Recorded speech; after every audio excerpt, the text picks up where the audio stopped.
बच्चे जब भी कहें कपड़े वपड़े सिलवा दो, अरे पागल हो गया, अभी तो लाया था, चल तो रहे। ऐसा बड़ा कृपण। कोई दान पुण्य की तो बात ही छोड़ दो, जब बच्चों के साथ यह व्यवहार था। एक दिन बच्चों ने सोचा कि पिताजी की उम्र हो रही है और कहीं ऐसा ना हो कि समय से पहले मर जाएं। जब मरेंगे तो सही, तो इनके हाथ से कुछ तो अच्छे काम करवा दें, और ये राजी से करेंगे नहीं तो क्या किया जाए। तो उन्होंने कहा छल से इनसे दान करवाते हैं। एक बोरी अनाज की लाई, अनाज की, गेहूं समझो, एक बोरी गेहूं से भर के लाए अनाज की, और वो जानते थे ये पैसा तो देंगे नहीं, तो उन लोगों ने कुछ पैसे अनाज के भीतर गाड़ दिए, नोट अनाज के भीतर गाड़ दिए। अब अनाज के भीतर जब गाड़ दिए तो पिताजी से कहा, पिताजी ज्यादा आप कुछ नहीं करते हो, समय बहुत निकल रहा है, दान पुण्य नहीं, अन्न दान बहुत अच्छा दान है, चलो अन्न दान ही कर दो। एक काम करो, एक बोरी अनाज दान कर दो, पंडित जी को हम ला रहे हैं, बुला रहे हैं, और आप एक बोरी दान कर दो।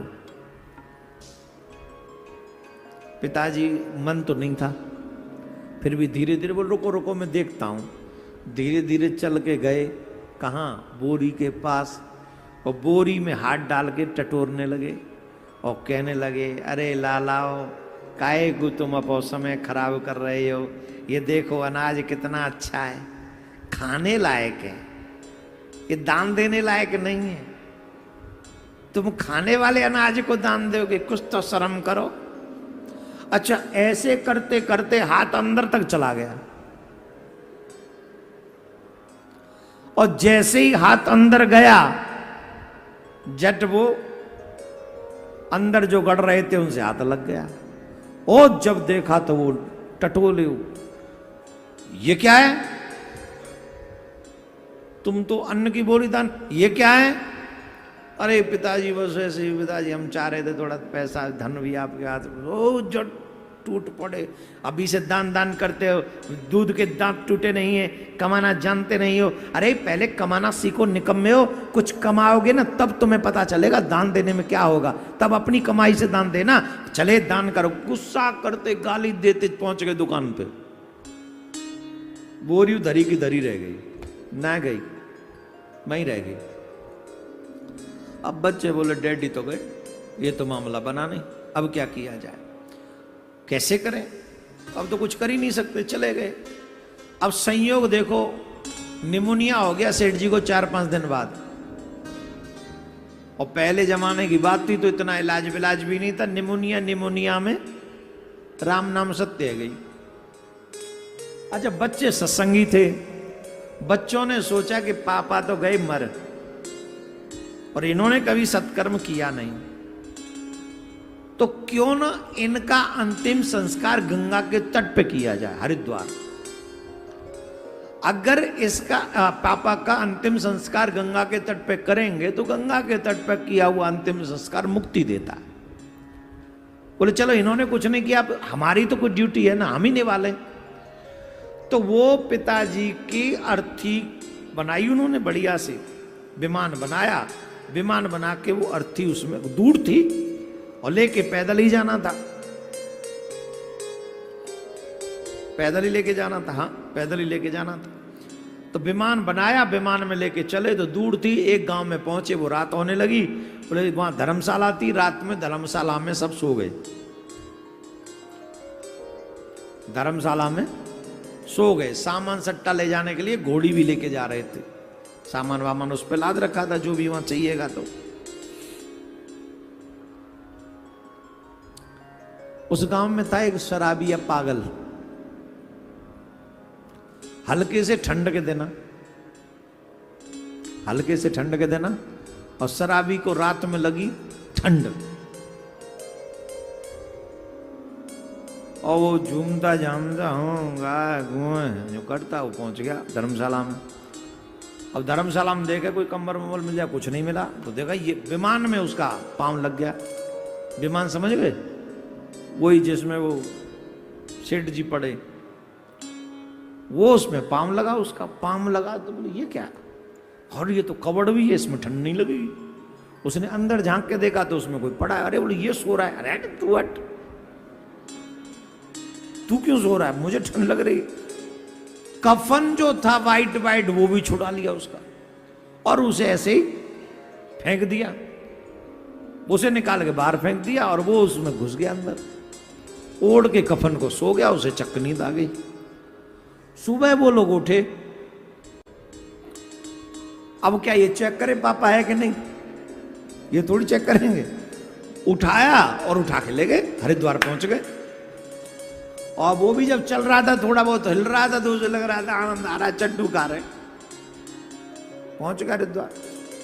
हरिद्वार पहुंचा, उसे उतारा, उतार के जब थोड़ा बहुत हटाया तो उठाया, जैसे ही नीचे रखा और जैसे विमान का वो ऊपरला पर्दा हटाया तो तुरंत खड़ा हो। कौन? तो बच्चे बोले तू कौन, तू कौन है? वो ही तो पूछ रहा हूं, तुम कौन? भाग गया वो तो। बोले पापा कहां हो, पापा कहां हो? बोल एक जन घोड़ी जो लेके घोड़ी पे से सामान उतारा, मैं जाके आता हूँ धर्मशाला तक गया, लौट के आया तो वहां जाके ढूंढा तो वो देखो बाप पड़ा हुआ बगल में। अरे बड़ी बड़ी समस्या, क्या करें। अब अकेला ही था और कोई साथ में नहीं था, तो फिर लाश को घोड़ी पे ऊपर डाल के बैठ के लेके आने लगा। हरिद्वार पहुंचने से पहले घोड़ी बिदक गई, सवार को गिरा दिया उसने, लाश को नहीं सवार को। लाश तो थोड़ी रस्सी से बांध दी थी ना घोड़ी से उसने। सवार गिर गया और घोड़ी सीधी भाग के गांव पहुंच गई जहां से आई थी। इन पशुओं को आप ध्यान रहता है बहुत, तो सीधी अपने गांव पहुंची। गांव वाले देख रहे हैं लाश तो जी गई, बालक कहां रह गए। तब तक उस लाश में से गंध आने लग गई, उस लाश में से गंध आने लग गई थी। तो गांव वालों को लगा कि उन बच्चों को आने में तो कितना समय लगेगा, भैया इसका अंतिम संस्कार जल्दी कर दो। कर दिया। सब लोग लौट के गांव में आए, बच्चे लोग भी लौट के आए। और बच्चे जब लौट के आए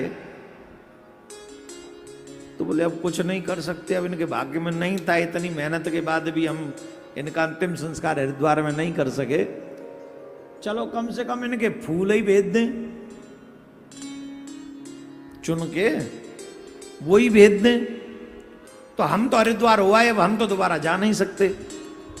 तो उन्होंने पंडित जी को बुलाया, पुरोहित जी थे, बोले इधर आओ।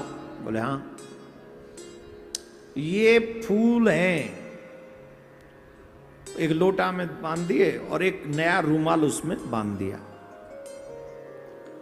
कि ये फूल तुम जाके हरिद्वार में बांध दो और ये कुछ पैसे ले जाओ, 5,000 रुपए दिए, ये जाके वहां भंडारा कर देना हमारे पिताजी के नाम से, और ये ले लो 100 रुपए, ये तुम्हारे आने जाने के खर्चा समझो या घर में दे जाना।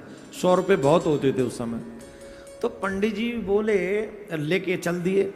अब चल दिए तो बोले 100 रुपए तो बहुत हैं, घर में पैसे की जरूरत है, तो 100 रुपए पहले घर दे आऊं फिर लेके चला जाऊंगा। तो उन्होंने उस सेठ जी के पुष्पों को, अस्थियों को एक पीपल के पेड़ पे बांध दिया, पीपल के पेड़ पे बांध दिया। और जब पीपल के पेड़ पे बांध दिया, बोले आता हूं, अभी आ जाऊंगा लौट के। पीपल के पेड़ पे बांध के चले गए, घर पैसा देने 100 रुपए। बोले मैं पैदल पैदल चला जाऊंगा और क्या करूं, 100 रुपए तो बच जाएंगे। इतने में ग्राम सेवक, झाड़ू जो लगाता था गांव में, वो आया। उसने देखा रूमाल तो बड़ा अच्छा लटक रहा है, ये रूमाल और लोटा भी, अरे ये तो काम आएगा। तो वो हड्डी वड्डी वाले सब में ही फैला दें, गांव में नहीं फैला दें। और फैला के रूमाल ले गो, बालक ने काम आवे, लोटा काम आवे, लोटा को ले गो, रूमाल ले गो, और बाके छोरा ने रूमाल बांध दियो, चांद थे डोला बढ़िया। अब पंडित जी आए लौट के, पंडित जी ने देखी वो लोटा कहां गो। अब लोटा ढूंढे तो लोटा नहीं दिखे, वहां आसपास में देखे तो वो अस्थि फूल वहीं फैले पड़े। पंडित जी बोले ये तो बड़ा बुरा हुआ, या को तो नहीं रहेगा लगे सब, अब न बचो आप कुछ। अब क्या करें? अब बोले लौट के जाएंगे तो ये जजमान रूठ जाएगा, कछु ना करो, अब क्या करें? अरे जैसे होगी चलो हरिद्वार तो चलो ही, कछु ना है अब आके ना नहीं रहेगो तो कम ने भंडार तो कराऊं। भंडारो करवे पंडित जी हरिद्वार पहुंच गए। पीछे थे एक दिन झाड़ू लगाम तो गो दिख गो कौन है, वह सेठ जी के बालकन ने वो रूमाल बंदी रो चांद पे, बालकन ने वो रूमाल पहचान ली और जितनी तू पे कहाँ आया रे, वहां ने भी पूरी घटना बता दी। ऐसे ऐसे में ले गो पेड़ पे पीपर पे बंद रहो, पाइप पर आई चीज वहां में कहा है, चीज मिल गई परी पर आई ले ली, पूरा पापा तो फिर नहीं रहेगो। बालक सोचे पर पंडित जी ने ऐसा क्यों किया? पंडित जी बोल, अब पंडित जी लौट के आए हरिद्वार से, जट गांव वालों के बीच में पंडित जी को बुलाया गया। अरे पंडित जी तुमने गजब कर दिया, तुम्हारे पिताजी के पुष्पों को अस्थियों को गंगा में बहा के नहीं आए। पंडित जी समझ में आ गई, इन्हें बात पता लग गई, लगा जय मारा हल्ला मचा रहे हैं। बोले क्या कह रहे हो अब की क्यों? बोले तुम हमारे पिताजी को गंगा में बहा कर नहीं आए। कौन हो? कौन हो? हमारे पिताजी थे। बोले सबसे पहले वह पिताजी गंगा जी लेके कौन गए हो? बोले हम ही गए थे। बोले पहुंचाया है? बोले क्या मतलब? तुम गंगा पे पहुंचाया है क्या? तुम अपने पिताजी है? बोले नहीं, कहां पहुंचा पाए, घोड़ी लेके आ तो गई थी, यहीं तो जलाए, फिर तुमको तो पता ही है। तो पंडित जी बोले रे बाप रे, जब तुम 10-15 होके इकट्ठे अपने बाप को हरिद्वार नहीं ले जा सके तो मैं अकेला कहां से ले जाता बताओ? जब तुम 10-15 इकट्ठे होके अपने बाप को, तो सोचो ना तुम्हारे बाप का भाग्य क्या था। इसका मतलब क्या है?